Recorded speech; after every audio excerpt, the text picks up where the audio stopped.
Good evening छात्रों। मैं आपका व्यवसायिक शिक्षक दीपक सिंह। और ये जो सामने आप एक रिपोर्ट देख रहे हैं, ये ज़्यादा पेज की नहीं है,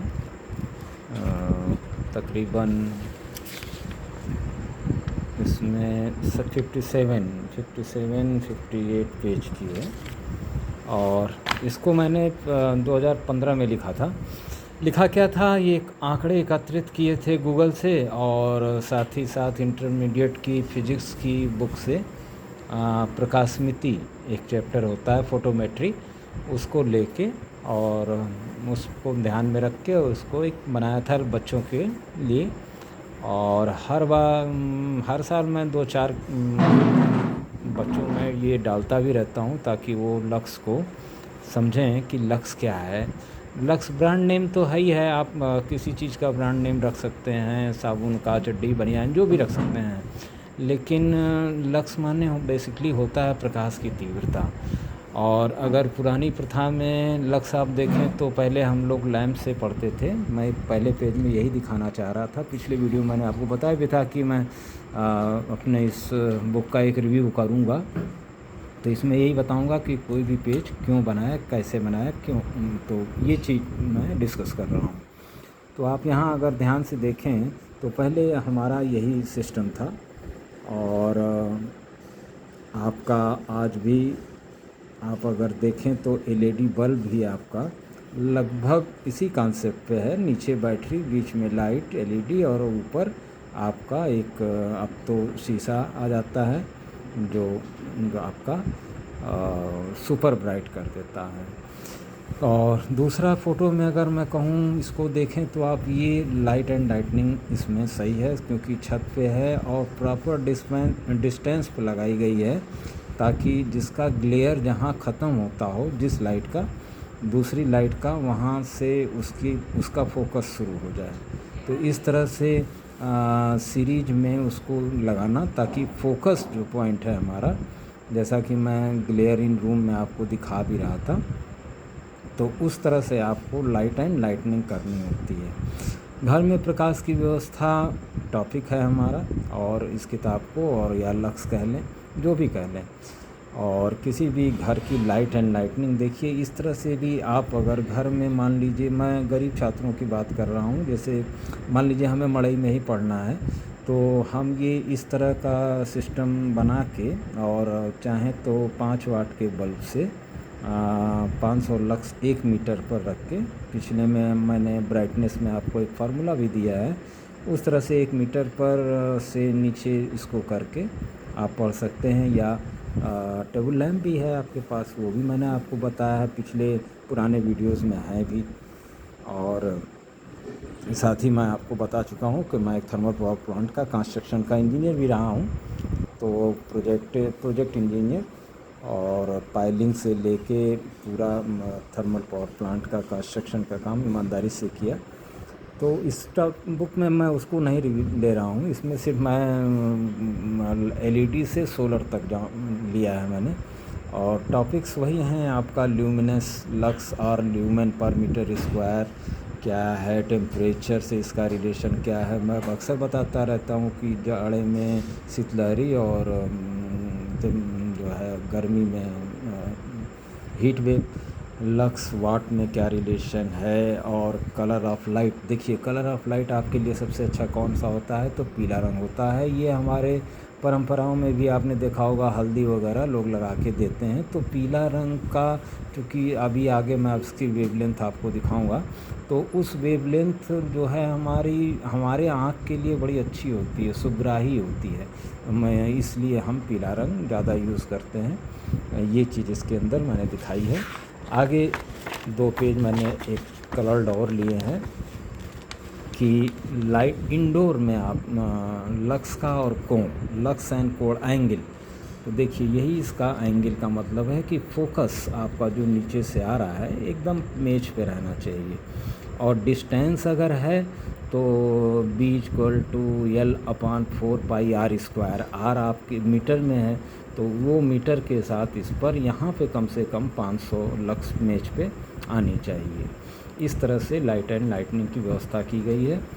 और इसमें ये देखिए एक आदमी इस तरह से बैठा हुआ है अपना, और ये भी अपना लाइट ले रहा है, और ये इंडोर लाइट। और उसके बाद सूरज के समय मैंने ये फ़ोटोग्राफ इसलिए लिया है कि सन ही हमें जो है सबसे ज़्यादा लक्स अगर देने वाला आज की डेट में कुछ है तो वो सूर्यदेव हैं, जिसको आप सवेरे प्रणाम भी करते हैं, और साक्षात मतलब एक तरह से कहिए कि सबके लिए, चाहे कोई भी धर्म हो, सबके लिए बराबर हैं, क्योंकि इन्हीं का जिस तरह से ये चलते हैं उसी तरह से मानव में मेटाबॉलिज़्म जो है उसी तरह से उसका बढ़ता घटता भी है। तो सन का हमारे लाइफ में या कोई भी हो, सबके जीव जंतु पेड़ पौधे सबके लिए बहुत ही उपयोगी है। ये सब जानते हैं, इस पर मैं ज़्यादा डिस्कस नहीं करना चाहता। आप लोग चैट जीपीटी से बात कर सकते हैं, लेकिन ये जानिए आप कि 9 बजे से मॉर्निंग वॉक अगर आप करने निकल रहे हैं तो वो आप प्राकृतिक लाइट एब्जॉर्ब कर लेते हैं, आपकी बॉडी ले लेती है। इवनिंग में भी यही ऐसे ही इवनिंग में आपको इवनिंग वॉक भी करना चाहिए, और इसमें भी आप नेचुरल लाइट पा जाएंगे। और ऑफिस में आप भरसक कोशिश करिए कि ऑफिस आपका ऐसा हो कि जिसमें नेचुरल लाइट आए, और उसमें आप जो है रहें। आर्टिफिशियल लाइट जो है आपके लिए स्वास्थ्य के लिए हानिकारक है। आप चाहें तो इसको गूगल में चैट जीपीटी कहीं से भी पूछ सकते हैं। और लाइट इमिटिंग डायोड आप सभी लोग जानते हैं, एलईडी को हम लोग शॉर्ट फॉर्म में लाइट इमिटिंग डायोड कहते हैं। छात्रों, ये आपके लिए भी है। इसमें एक एनोड वायर होता है, एक चिप फ्लैट स्पॉट है, उसके बाद ये चीज़ें मैंने आपको क्लास में बताई हैं। अब रह गई बात, ये देखिए, ये सामने मैं दिखाना चाह रहा था कि ये धूप में अक्टूबर नवंबर के महीने में बच्चों को धूप में बैठा के कभी परीक्षा करा लेते हैं लोग, प्रैक्टिकल परीक्षा करा लेते हैं जाड़े वगैरह में, या पढ़ा देते हैं, और 1 घंटे 2 घंटे तक लगभग मान लीजिए जाड़े में सब स्वेटर पहने हुए हैं, लेकिन टोपी चश्मा कहीं नहीं दिखाई देगा, ना टीचर के ऊपर और ना ही छात्रों के पास। तो ये टोपी चश्मा को हमेशा आप चैट जीपीटी से पूछेंगे तो आपको मिलेगा। और दूसरा पेज, या मैं लास्ट पेज दिखाऊं आपको, जो कलर्ड है।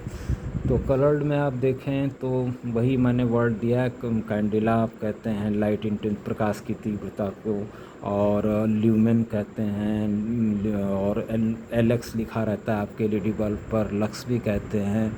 और ये एक तरह से सप्लीमेंट्री सपोर्ट था, मैंने विद्यार्थियों के तो शिक्षण सामग्री में पढ़ाने के साथ साथ थोड़ा सा ये भी हो जाए तो अच्छा होता है, और टीचर को देना भी चाहिए।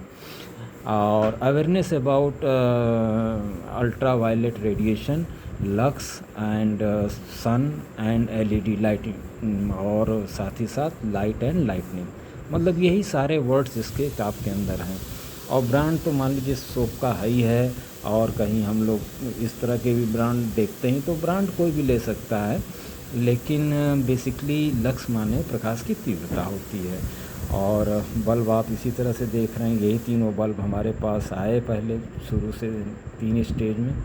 और अगर हम ये फ़ोटो देखें, ये भी सब गूगल से ही लिया मैंने, तो इसमें आप देखें तो हर कमरे का में प्रॉपर लाइट आपको दिख रही होगी, मतलब जहाँ अंधेरा है वहाँ पर जो है गैरेज है, या लैट्रिन बाथरूम किचन है, जहाँ पर 100-150 लक्स की ज़रूरत है। जहाँ पर ज़्यादा रोशनी है इसका मतलब वहाँ कुछ काम हो रहा होगा, तो 500 लक्स भी है, हो सकता है। 500 लक्स तो नॉर्मल है ये रीडिंग राइटिंग के लिए, लेकिन कुछ जगह आप कम रोशनी भी देख रहे होंगे, और कुछ जगह कुछ हल्की रोशनी भी देख रहे होंगे। तो ये पोर्च वगैरह में गाड़ी खड़ा करना है, तो ऊर्जा की बचत हम इस तरह से कर सकते हैं। अगर अपने भवन में रात में भी अगर हम चाहें तो इस तरह से ऊर्जा को बचा सकते हैं। जहाँ जितनी प्रकाश की ज़रूरत है वहाँ उतने वाट का बल्ब लगाइए, और बाकी जो है दिन में घर ऐसा बनाइए कि इस तरह से शीशा जैसे लगा हुआ है तो पर्दा वर्दा ना रहे, मतलब नेचुरल लाइट आपके कमरे में ज़रूर आनी चाहिए, भले वो 200 या 300 हो, ये कोई ज़्यादा नहीं, लेकिन 200-300 कमरे में नेचुरल लाइट आनी चाहिए। और हमें तो लगता है कि कई लोगों स्कूल कॉलेजों में तो जो अच्छे हैं कॉलेज, मान लीजिए हम लोग तो गांव वाले हैं जिसमें बरामदा है, लाइट है ही नहीं है, तो इसलिए वहाँ लाइट मतलब कमरे में लाइट की व्यवस्था नहीं की गई है, क्योंकि कमरा ही ऐसा है कि दोनों बीच में बड़ा यार्ड है और साइड में भी ओपन है, तो कमरे में प्रॉपर लाइट 500 की आ जाती है। जो पुराने स्कूल बने हैं आप ध्यान से अगर उनको देखें तो, जिनके अंदर बीच में जगह छोड़ी जाती है, और घर में आंगन में भी जगह छोड़ी जाती है। आंगन इसीलिए रहता है कि उस पर कई काम होते हैं आंगन के, ऐसा नहीं कि आपका सिर्फ आंगन है शादी विवाह करने के लिए, लेकिन उसके अंदर कई काम होते हैं। वो लाइट का रिफ्लेक्शन भी करता है आंगन आपका, और बरामदे में वही लाइट देता है, बरामदे से फिर आपके कमरे में जाती है। और इसी सिद्धांत पे स्कूल भी कॉलेज भी बने हैं। इसमें अगर आप देखें तो इसमें हम ये दिखाना चाह रहे हैं कि ये जो है एक कैंडल फुट ये इन्होंने आविष्कार किया। तो कैंडल फुट कैंडल मतलब 1 फुट एक कैंडल से जितनी प्रकाश की तीव्रता होगी उसे हम कैंडिला कहेंगे। तो यूनिट यहीं से तैयार हुई। और उसके बाद मैं इस पे सवाल हमेशा खड़ा करता हूँ कि खैर मोमबत्ती में 1 फुट पे अगर आप गूगल में जाएं तो 10-11 लक्स आपको मिल जाएगा। 10-11 लक्स इसके अंदर हमको मिलता है 1 फुट पे। ये भी रिसर्च में इस किताब में है भी। और उसके बाद अगर आप देखें तो दीपक को अगर आप जलाएं तो दीपक को भी 1 फुट पे अगर आप देखें तो 10-11 लक्स वो भी देता है। अगर आप मोबाइल से मेज़र करना चाहें तो मोबाइल से भी मेज़र कर सकते हैं, क्योंकि आपको 10-12 लक्स ही मेज़र करना है। और दूसरा आपको इस स्पेक्ट्रम में दिखाना चाह रहा था, ये विजुअल लाइट स्पेक्ट्रम जो हमारा विजुअल होता है 380 नैनोमीटर से लेके 750 नैनोमीटर तक, ये विजुअल लाइट है। और बाकी जो लाइट है वो हमें दिखाई नहीं देती, और देखिए बहुत थोड़ा सा है इसके अंदर। और जो आप ट्रेन वगैरह में भी देखते होंगे तो ये रेड लाइट है, रेड के बाद येलो है, येलो के बाद फिर ग्रीन आ जाता है। तो ये 3 लाइट हमारी ट्रैफिक में भी यूज़ होती हैं। तो रेड को हम लोग ज़्यादा आँख के लिए सुग्राही नहीं माना गया है, येलो को सुग्राही माना गया है आँख के लिए। इसीलिए सरसों का खेत वगैरह में भी आपको बड़ा अच्छा लगता होगा देखने में, और हरियाली भी आपको उसके बाद हरियाली है। नीले रंग से बचना चाहिए। अब आते हैं हम सन का लक्ष्य देखने की कोशिश करते हैं कि सन का टाइम के हिसाब से क्या इसका है। तो सिंपल सी बात है, देखिए ये सन जब यहाँ से उठ रहा है तो यहाँ तक जहाँ तक ग्रीन है, ये आपका एक ग्रीन जो है आपका, मान के चलें आपकी इसका लेवल टाइमिंग अगर नोट किया जाए तो ये करीब भोर का टाइम है आपका, करीब 5 से 6 बजे तक का। 6 बजे के बाद भी आपका कुछ देर तक येलो रहता है, क्योंकि येलो में आपको स्कूल जाने तक 9-10 बजे तक तो आदमी तब भी 10-20 हज़ार की लक्स हो जाती है। मैंने पिछले उसमें दिया भी है। लेकिन टोपी चश्मा गमछा और औरतों के लिए तो घूंघट है ही है, और अनेक धर्मों में बुर्का वगैरह भी देखने को हमको मिल जाता है। मतलब अगर हम उस नज़रिए से, साइंटिफिक नज़रिए से देखें तो हर कपड़ा ही हमें है जो हमारे लाइट इंटेंसिटी को से हमको बचा सकता है, और चश्मा है जो आँख को बचा सकती है। उसके बाद आप देखें तो इस तरह का रंग आ रहा है, और बीच में ठीक ये बीच वाला जो रेड एरिया पोर्शन है, मतलब 11 बजे से 2 बजे तक कह लीजिए, तो ये आपका इसीलिए स्कूल बनाए गए थे 10 बजे से 4 बजे। तो इसमें आपको सबसे ज़्यादा इंटेंसिटी मिलती है लाइट की, तो 1 लाख के करीब होती है ये सन की। अगर आप देख लें, आप गूगल से सर्च कर लें, देख लें। और फिर इसी तरह से सन जो है ढलता भी है, और यहाँ पर आ जाता है जब ग्रीन एरिया में आ जाता है तो हम लोग गैया धोते हैं, और यहाँ पे गैया ग्रीन में हम लोग गैया धोते हैं, और इसी समय गैया चराते भी हैं। तो ये चीज़ पशुओं के लिए ऊपर भी लागू होती है। लक्स अगर हमारे ऊपर लागू है तो कितना हमको चाहिए, तो उनको भी चाहिए। 2014 देखिए, इसका मैंने डाउनलोड किया था 2014 में ही, और इसको 15 में हमने पब्लिश किया था। 14-15 में पब्लिश क्या किया था, एक बच्चों को पढ़ाने के लिए दे दिया था। तो आज मैं सिर्फ 2 पेज दे रहा हूँ, क्योंकि फ़ोटो मैंने क्यों ली, और उससे आप भी समझने की कोशिश करिए। आज तो गूगल से समझिए, चैट जीपीटी से समझिए, चाहे जैसे समझिए। अपने क्लास टीचर भी होंगे आपके गांव में, उनसे भी आप समझ सकते हैं। तो टोपी चश्मा का ज़रूर प्रयोग करें। गर्मी है इस समय, तो मैं यही कोशिश कर रहा हूँ कि नवंबर तक मैं लगभग हर विभाग को, एक बार मैंने कोशिश 14 में की थी, आपके सामने दिख रहा है, और एक बार मैं फिर 24 में मैं सारे विभागों को चिट्ठी लिखने की कोशिश करूँगा, और जो कुछ RTI वगैरह भी एक आध जगह करने की कोशिश करूँगा, और उसके बाद ये किताब को लगभग कंप्लीट कर लूँगा, क्योंकि हो सकता है कहीं ना कहीं ये काम भी आए। देखिए इसके लास्ट में मैंने काऊ को भी लिया है कि एक गाय के ऊपर किस तरह का लाइट इंटेंसिटी रहनी चाहिए।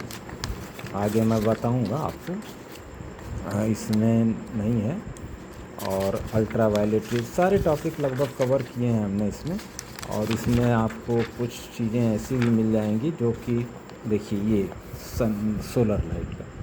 सोलर लाइट का जो बढ़िया था, ये बेस्ट पवन चक्की वगैरह से भी आप हरित ऊर्जा, जिसे ग्रीन एनर्जी कहते हैं, तो आप अगर देखें तो कुछ मैंने जो प्रेस में अपनी बात की थी, तो परिषदीय विद्यालयों में प्रकाश की व्यवस्था नहीं, ये इस किताब में मैंने इसीलिए ऐड कर लिया था क्योंकि बाद में रहे और हमारे लिए, और क्योंकि आप जब बिजली दिन में जलाएंगे बिल्डिंग में, भवन में, तो निश्चित बात है कि कोयला जलेगा और पर्यावरण आपका जो है गर्म होगा। तो 15 सबसे गर्म और 16 और भी गर्म, अब 23 है, आप सोचिए 50 डिग्री है। तो हरित क्रांति की जगह पीत क्रांति क्या होती है, छात्रों इसको भी समझिएगा। जलवायु परिवर्तन से काफ़ी बढ़ सकता है समुद्र का जल स्तर, ये भी बात है। और आप देखिए यहाँ पर उस समय LED बल्ब 100 रुपये में और गारंटी वारंटी के साथ दी जा रही थी, तो उनकी भी फ़ोटोग्राफ्स मैंने ले रखी हैं कि LED बल्ब के लिए उपभोक्ताओं की भीड़, मतलब इनको लक्ष्य का ज्ञान नहीं है, लेकिन ये 100 रुपये में बल्ब और गारंटी के चक्कर में दौड़े चले आ रहे हैं। और इसके बाद मैं आपको एक पेज में ही दिखा देता हूँ पूरा सोलर का कनेक्शन। इस तरह से सोलर का कनेक्शन होता है, आप आराम से देख रहे हैं, और यही आजकल बेचा भी जा रहा है, समझाया भी जा रहा है, पढ़ाया भी जा रहा है। तो ये है आपका सोलर, और ये है आपकी LED का सर्किट। बड़ा सिंपल सर्किट है, हर चीज़ को मैंने इसमें लगभग डिस्कस किया है, और बढ़िया से मैं समझा दूंगा इसमें आपको छात्रों कि प्रकाश मिति के साथ साथ आप LED बल्ब भी जानेंगे, और साथ में जो है क्लासरूम के बारे में भी अपना जानेंगे, प्रॉपर लाइट क्या होती है, और DC घर अगर आप बनाते हैं तो कैसे बनाते हैं, इस पर भी हम DC करेंगे, सोलर कनेक्शन पे भी डिस्कशन करेंगे, ब्रिज रेक्टिफायर पर भी करेंगे, मल्टीमीटर भी करेंगे। देखिए यही मैं आपको ग्लेयर में दिखाना चाह रहा था कि जो है लक्स एंगल, बल्ब अगर आपका यहाँ जल रहा है तो इसका फोकस इस तरह से चलेगा, और अगर आप इसके बगल में उजाला दिखेगा आपको, लेकिन उसका उजाला कम हो जाएगा धीरे धीरे। देखिए ये 1 मीटर पर 213 लक्स हुआ, फिर 62 लक्स हो गया, तो हर मीटर 29 लक्स हो गया। तो वही B = L/4πr² की वजह से ये दूरी के से कम होता जाएगा। तो अगर दीवार में आप लगाए हैं तो फोकस उसका कहीं और है, ये मान के चलिए। आप LED का समुचित उपयोग आप छत में लगा के करिए। तो ये लक्स मीटर की भी फ़ोटो मैंने इसमें दी थी। कई तरह के लक्स मीटर हैं, सस्ते भी हैं आजकल, पॉकेट टाइप भी हैं, तो आप छोटा मोटा लेके चल सकते हैं। सन का तो आप जानते ही हैं, गूगल से जान लीजिए। और ब्रिज रेक्टिफायर क्या होता है, तो ये कॉमन सी चीज़ है छात्रों को पढ़ाने के लिए। हाँ, थोड़ा सा आँख पर भी मैंने अपना, क्योंकि मैं बायोलॉजी का छात्र तो नहीं हूँ, लेकिन थोड़ा बहुत तो समझा जा सकता है।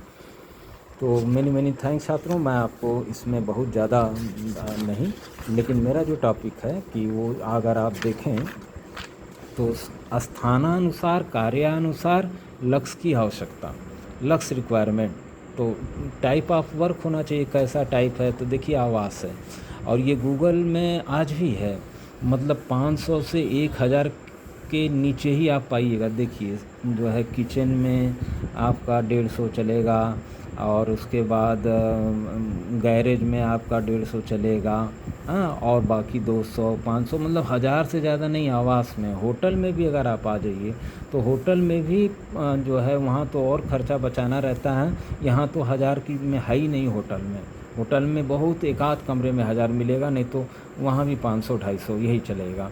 ऑफिस और व्यवसाय में भी अगर आप देखें तो ऑफिस व्यवसाय में भी जहाँ पर अगर मान लीजिए आप ऑपरेशन कर रहे हैं तो 10,000 की लक्स की ज़रूरत होगी। वर्कशॉप है आपका तो 2000 हो सकता है। और अगर जो है शॉप विंडो अदर एरिया से जनरल लक्स भी आपको मिल सकती है। तो अगर नहीं है तो 2000। तो एक्टिविटी के ऊपर भी है। स्कूल पे देखिए आप आराम से, मैंने स्कूल का लिया है, स्कूल को मैं टारगेट में रख रहा हूँ।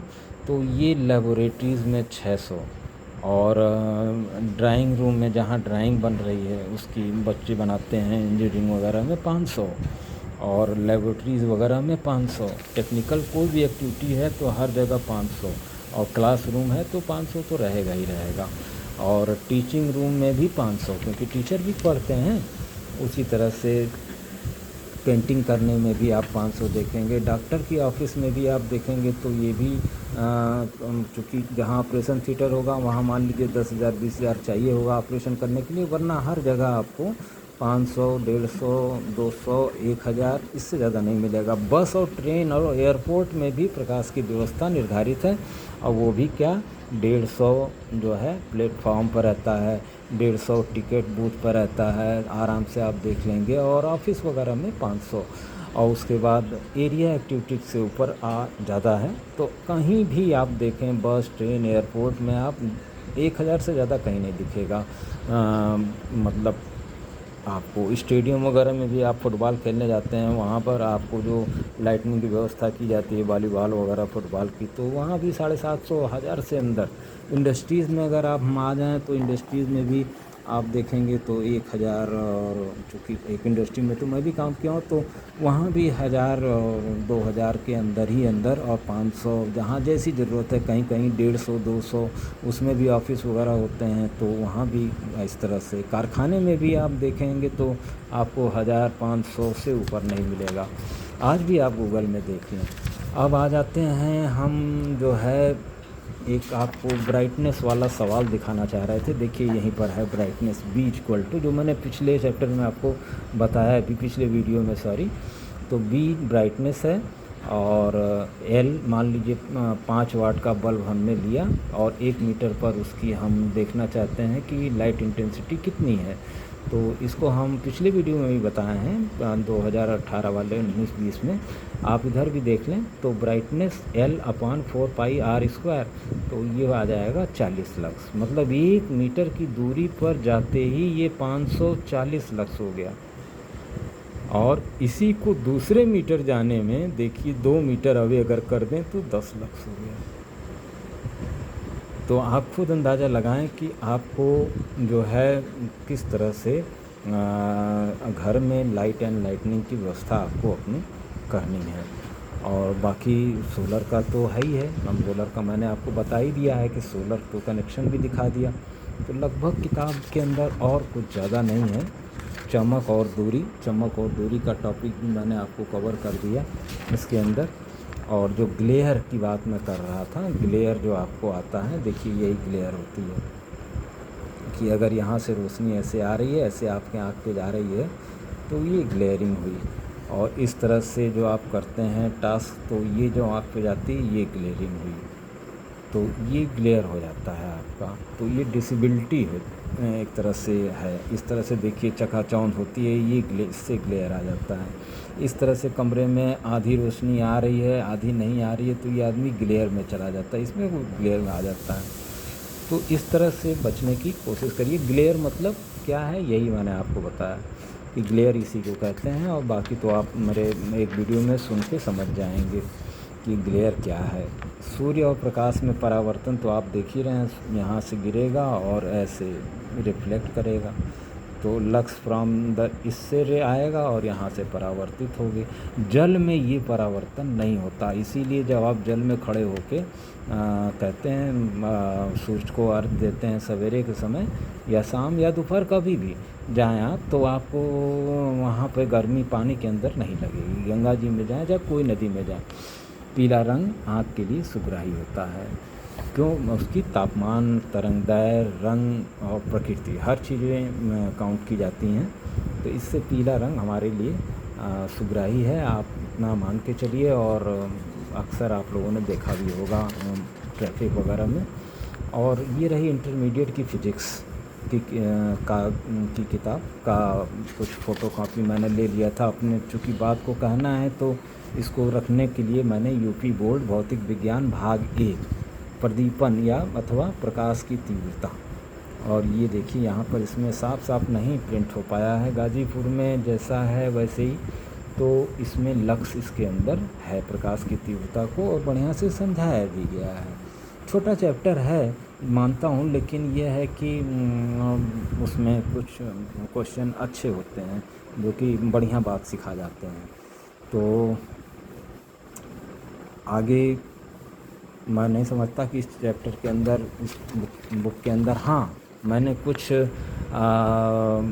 प्रैक्टिकल्स किए थे कई जगह घूम घूम के। तो ये वारंट बल्ब की लक्सिंग टेबल लैंप में और लक्सिंग रूम, मतलब 8 बाई 8 बाई 9, मतलब 2 मीटर वो बच्चे जिस तरह से स्कूल में पढ़ रहे हैं, आप विश्वास नहीं करिएगा, मुझे कहीं भी देखिए 5 से लेके एक आध जगह मेडिकल शॉप पे 300 लक्स मिल गया होगा, नहीं तो लगभग रिटेल शॉप पे जाने पे नहीं है। और अगर पीपल पेड़ के नीचे आप जाते हैं तो आपको 800-900 लक्स, मैंने पहले ही बता रखा है, ये 3 वृक्ष जो है आपको प्रॉपर लक्स देते हैं, 800, 900, 1000, 500 इस तरह से। और उसमें आप देखें कहीं भी 500 लक्स नहीं दिखाई दे रहा है कि मैं बता कह पाऊँ कि हाँ हर घर में अंधेरा है कि नहीं है। तो हर घर में तो अंधेरा मैं कहूँ तो थोड़ा गलत होगा, अंधेरा नहीं कह सकता, लेकिन ये तो कह ही सकता हूँ कि उसमें प्रॉपर लाइट नहीं है।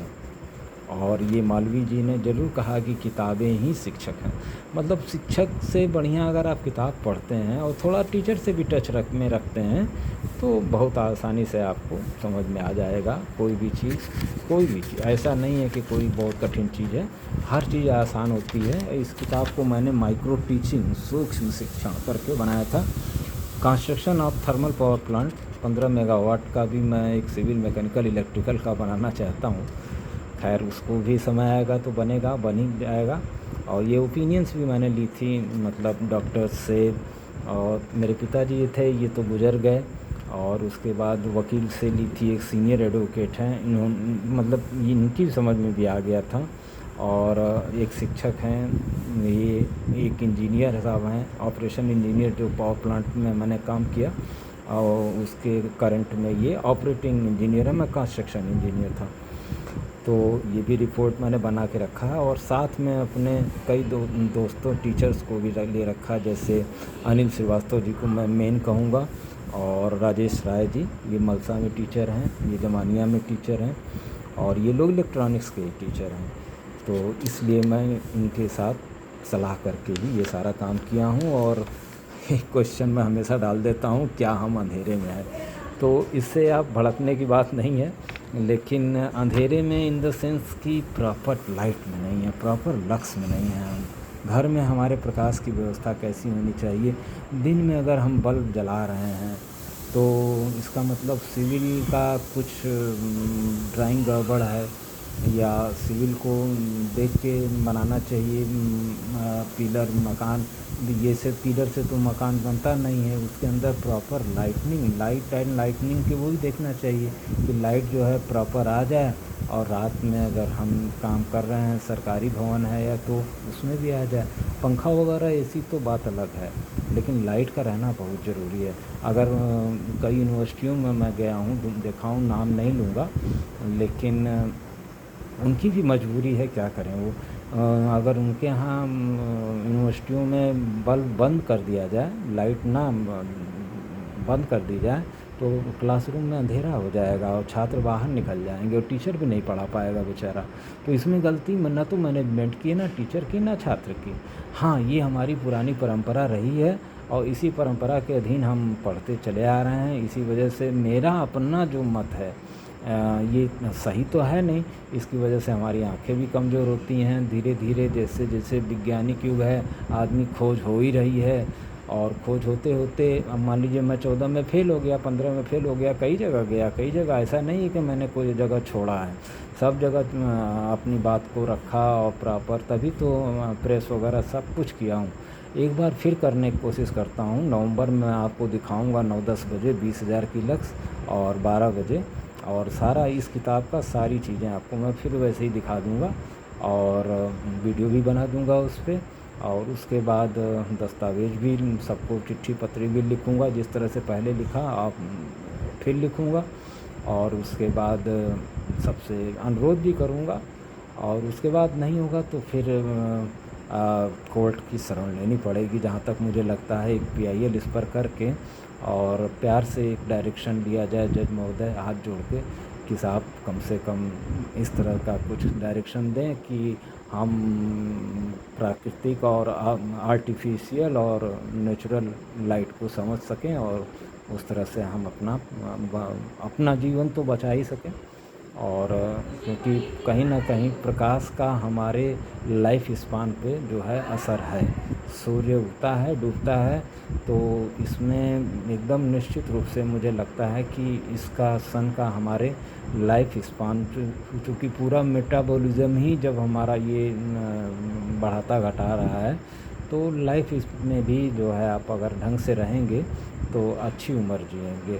जहाँ तक मैं सोचता हूँ, मैं जीऊँ या ना जीऊँ बात अलग है, लेकिन मेरा अपना जहाँ तक सोच है, मैंने अब खुद अपने ऊपर प्रैक्टिकल किया है इस पर।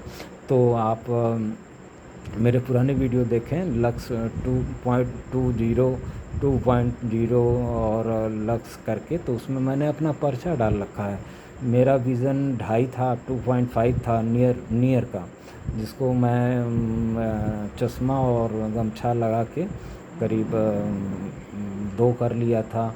तो डॉक्टर भी परेशान था कि कैसे आप कर रहे हो बिना उसके दवाई वगैरह के। तो मैंने भी अब बताया अपनी बात, तो खैर वो बात वहीं ख़त्म हो गई। लेकिन बात आगे ना उन्होंने बढ़ाई, लेकिन मैं तो इसको बढ़ाऊंगा। और कहीं ना कहीं पिटीशन में आज नहीं तो कल, नवंबर के बाद ज़रूर निश्चित, ताकि नवंबर तक मैं ये भी दिखाने में सफल हो जाऊं कि लोग दिन में बिल्डिंग में कहाँ कहाँ लोग अच्छे अच्छे यूनिवर्सिटियाँ हैं सर इसके अंदर, जैसे साहब मैं हाथ जोड़ के कह रहा हूँ, उसमें अच्छे अच्छे लोग हैं।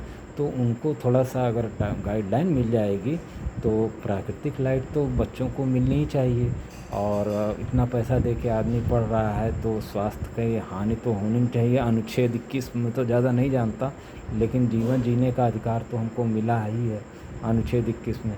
और उसमें अगर कहीं वैज्ञानिक रूप से कोई कमी भी आ रही है तो उसको हम दूर भी कर सकते हैं, क्योंकि हम ऑलरेडी पढ़ रहे हैं। क्योंकि मैं अपने आप को बहुत बड़ा इंजीनियर नहीं कह रहा हूँ कि मुझे ज्ञान हो गया। तो मुझे भी जब मेरी भी आँख 2.5 पहुँच गई तब ना मुझे ज्ञान हुआ। जब मेरी बच्ची को चश्मा लगने की बात हुई तब मुझे ज्ञान हुआ। जब मेरी बच्ची को चश्मा लगा तब मैंने प्रकाश नीति, वरना फिजिक्स में बहुत अच्छा पढ़ाता हूँ, लेकिन जब बच्ची को चश्मा लगा 7 वाट के बल्ब को मैंने लगाया, तो उसके बाद से मैंने प्रकाश नीति को बढ़िया से पढ़ा। और बढ़िया से पढ़ने के बाद किताब भी लेके आया, जागरूकता के लिए चिट्ठियाँ भी लिखी, और जो वकील तक को मोटिवेट किया। और कई दोस्त जो पढ़ा रहे थे वो सब मोटिवेट हुए व्यवसायिक शिक्षा में जो हमारे साथ हैं। और मैं आप लोगों का आशीर्वाद रहेगा तो ये जनहित है, इसमें कहीं से मेरा कोई अपना पर्सनल इंटरेस्ट नहीं है। उम्र 55 साल से है, तो अब बहुत ज़्यादा कोई इंटरेस्ट नहीं है। हाँ, एक ये इंटरेस्ट है कि एक इस चीज़ को, और एक बुक में जो है इंजीनियरिंग के छात्रों को जो मैंने नीचे बना के दिया है आपको, सिविल इंजीनियरिंग कंस्ट्रक्शन और मतलब सिविल और मैकेनिकल की इलेक्ट्रिकल के लिए अलग अलग फ़ोटो के साथ और डॉक्यूमेंट्स के साथ, ड्राइंग्स के साथ और अपने अनुभव के साथ इनको एक 200-250 पेज की किताब ज़रूर दूं, जिसमें कि 30% फ़ोटो रहे, जिससे कि बच्चा किसी भी साइट पे जाए जहाँ तो साइट देखते ही समझ जाए कि यहाँ पर कौन सा काम हो रहा है। अगर थर्मल पावर प्लांट बन रहा है तो उसको आराम से पता चल जाएगा, और अगर बना हुआ है तो वो आराम से उसके अंदर घुस जाएगा और हर चीज़ को छू के निकल जाएगा। इस तरह से मैं उस किताब को बनाने की कोशिश भी कर रहा हूँ। और इंजीनियरिंग कॉलेजों में मैं कोशिश कर रहा हूँ कि कम से कम मैंने चिट्ठी भी लिखा है AKTU के वाइस चांसलर महोदय को कि साहब मेरा टेस्ट ले लें इस टॉपिक पे, और जो है मुझे बच्चों को पढ़ाने का एक दिन मौका दें, सिर्फ एक दिन एक इंजीनियरिंग कॉलेज तो बहुत है मेरे लिए।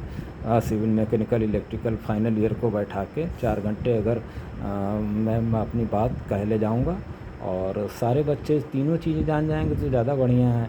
और रनिंग में हर जगह कहीं ना कहीं पावर प्लांट तो चल ही रहा है। गाजीपुर में 15 मेगावाट चल रहा है, तो जैसे 15 मेगावाट है वैसे 50 मेगावाट होगा। तो कोई चीज़ छोटी है बड़ा होगा। बॉयलर है मान लीजिए यहाँ 15 टन का है, कहीं 60 टन का होगा। घर में प्रेशर कुकर को मैं बॉयलर कह लेता हूँ। तो यही सब चीज़ें हैं। तो ये मेरा एक निवेदन भी है, लेकिन छात्र इंटरेस्ट लेंगे तो ज़रूर।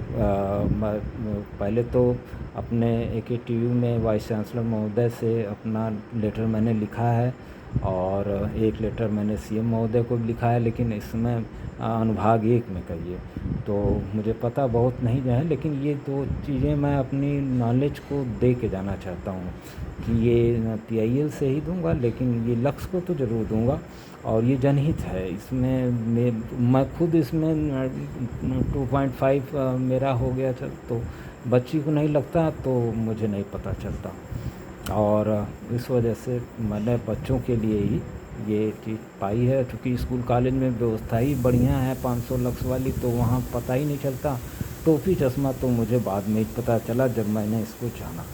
तो नो डाउट कि मैं ये नहीं कह सकता कि मैं बहुत पहले से जानता था और यही इसमें मुझे डॉक्टरेट है ये। हाँ 2014-15 से मैं जान गया था इस चीज़ को, और मैं प्रयास भी कर रहा था। लेकिन PIL वगैरह करने का अभी मन नहीं बन रहा था, लेकिन चिट्ठी डाल के थक चुका था, लेकिन अब कोई रास्ता नहीं दिख रहा है। तो ये सोच रहा हूँ कि चलो एक PIL इस पर करते हैं। और साथ में एक किताब जो है थर्मल पावर प्लांट के निर्माण की आज भी नहीं है कि कैसे निर्माण किया जाए। अगर आदमी जीरो मतलब लेवल पर साइट पर आपको ज़मीन पर बैठा दिया जाए तो आपको वहाँ से पावर प्लांट बनाना है, तो आप कैसे मैनेज करोगे साइट को। और साइट के साथ कॉन्ट्रैक्टर ही आएंगे और कंसल्टेंट भी आ सकते हैं, तो उनको आप कैसे मैनेज करोगे। पूरा मैनेजमेंट है और टेक्निकल है, और ये उन्हीं के लिए है, इंजीनियरिंग छात्रों के लिए। तो इससे ज़्यादा मैं क्या कहूँ। जो मेरी कोशिश है वो मैं अपना करूँगा। आप लोग भी अपने तरफ से पूरी कोशिश करिए, ज़्यादा पढ़िए, टाइम से पढ़िए, और रहन सहन खान पान ये सब मायने रखता है इस जीवन में, इसका प्रभाव पड़ता है। देखिए इंजीनियर्स को टोपी दी गई है, लेकिन यहाँ चश्मा मैंने नहीं पहना है, क्योंकि चश्मा पहनने से लोग समझते हैं ना कि अपने आप को बहुत बड़ा हीरो समझ रहा है, जबकि ऐसी बात नहीं है। चश्मा पहनना चाहिए, चश्मा पहनने से आपको धूप से बचाव होता है। तो कई लोग, भाई मैं भी डर के मारे नहीं पहनता था यहाँ पर, क्योंकि कोई और तो पहन ही नहीं रहा है, तो अकेले मैं ही चश्मा लगा कैसे घूमूँगा। तो कहीं ना कहीं मजबूरी हो जाती है जानते हुए भी। खैर मैं इसके बाद जाना, ये 2007 की कहानी है, 7, 8, 9 की कहानी है। और बाद में 14 में मैं ये जाना कि नहीं चश्मा भी ज़रूरी है, वरना टोपी गमछा तो हेलमेट तो हमारा है ही है। मैनी थैंक्स आपका छात्रों सुनने के लिए, क्योंकि वीडियो थोड़ा लंबा हो गया है और मैं कोई यूट्यूबर तो हूँ नहीं, मैं ये आप छात्रों के लिए ही मेरा है, और यूट्यूबर बनने का मुझे शौक़ भी नहीं है। और अगर ये टॉपिक सही है तो आप लोग ज़रूर इसको थोड़ा फॉरवर्ड करिए और लोगों को समझाइए। ChatGPT से क्वेश्चन पूछिए ना, बहुत हर तरह के आपके सवाल के उत्तर देगा जो मैंने इस वीडियो में आपको दिया है। Thanks again.